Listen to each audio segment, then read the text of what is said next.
स्वागत छ। प्रधानमन्त्री सुशील कोइरालाका साथै भूतपूर्व प्रधानमन्त्रीद्वय माधव कुमार नेपाल र पुष्पकमल दाहाल प्रचण्डले एक स्वरले सबै राजनैतिक दलहरू मिलेमा केही वर्षमै नेपालले विकासमा फड्को मार्न सक्ने बताउनु भएको छ। माधवराज सुमार्गी स्मृति कोषले काठमाडौँ पशुपतिनाथ मन्दिर परिसरमा निर्माण गरेको भवन हस्तान्तरण गर्न राजधानीमा आयोजित कार्यक्रममा उहाँहरूले सो कुरा बताउनु भएको हो।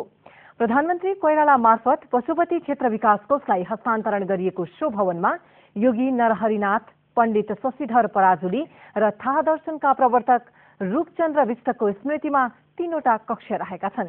करिब 6 करोड 50 लाख रुपैयाँको लागतमा निर्माण गरिएको भवनमा 1000 मानिसले एकैपटक प्रवचन सुन्न र भोजन गर्न सक्नेछन्।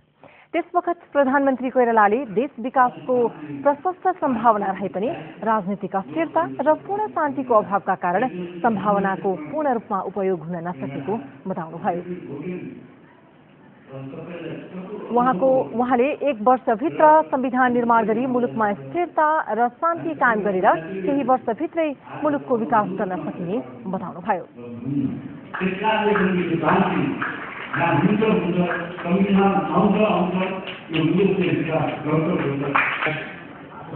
भूतपूर्व प्रधानमन्त्री माधव कुमार नेपालले मुलुकको विकास गर्ने सम्बन्धमा सबै दलहरू एकजुट भए पनि को कसबाट के कस्तो कमजोरीहरू भए त्यसबारेमा सबै दलले एक आपसमा चिन्तन गर्नुपर्ने आवश्यकता उम्ल्याउनुभयो।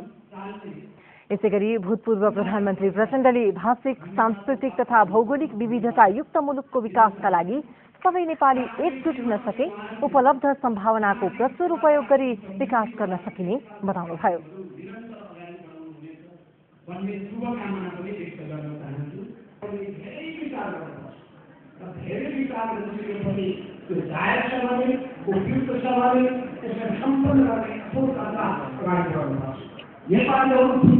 कार्यक्रममा स्वामी कमल नयनाचार्य, नेपाल उद्योग वाणिज्य महासंघका अध्यक्ष अजयराज सुमार्गी लगायतका वक्ताहरूले व्यवसायीहरूले व्यवसायसँगै सामाजिक उत्तरदायित्व अन्तर्गत समाजसेवाका काम गरेमा देश विकासमा योगदान पुग्ने बताउनुभयो। प्रधानमन्त्री सुशील कोइरालाले आजदेखि काठमाडौँमा शुरू भएको नेपाल माता महिमा राष्ट्रिय महायज्ञ उद्घाटन गर्नुभयो।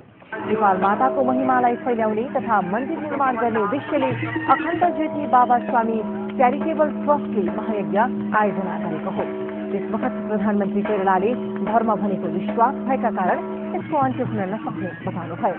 वैशाख 9 गतेसम्म सञ्चालन हुने महायज्ञमा स्वामी कमल नयनाचार्यले भागवत गीताको प्रवचन गर्दै हुनुहुन्छ। हावाहुरीसँगै हिजो साँझ परेको असिनाले सप्तरीको जमुनी मधेपुरा 6 स्थित थलही टोलका अग्निपीडितहरूलाई समस्यामाथि झन समस्या थपिदिएको छ। हावाहुरीले टाँगिएका पालहरू समेत उडाउँदा उनीहरूको झन बिजोग भएको छ। 4 दिन अघि सर्वस्व गुमाएका अग्निपीडितहरू पालमुनि आश्रय लिएर बस्दै आएका थिए। काठको अभावले घर बनाउन नसक्दा र सहयोग रकम समेत नपाउँदा बिचल्लीमा बस्नु परेको पीडितहरूको भनाइ छ। अग्निपीडित सकिला खातुनले राहतको लागि दिएको खाद्यान्नलाई पनि हावाहुरीसँगैको असिना पानीबाट जोगाउन नसकिएको बताउनुभयो। अन्य बस्तीहरूमा नयाँ वर्षको चहल पहल भइरहँदा उनीहरू भने रात गुजार्ने र छाक टार्ने चिन्तामा डुबेका थिए। सरकारले दिने भनेको आर्थिक सहयोग समेत नपाएको अग्निपीडितहरूको दुखेसो छ। माछाको आयात प्रतिस्थापन गर्ने उद्देश्यले बर्दियामा फिस मिशन कार्यक्रम लागू भएपछि माछा पालन व्यवसायतर्फ कृषकहरूको आकर्षण बढ्दै गएको छ।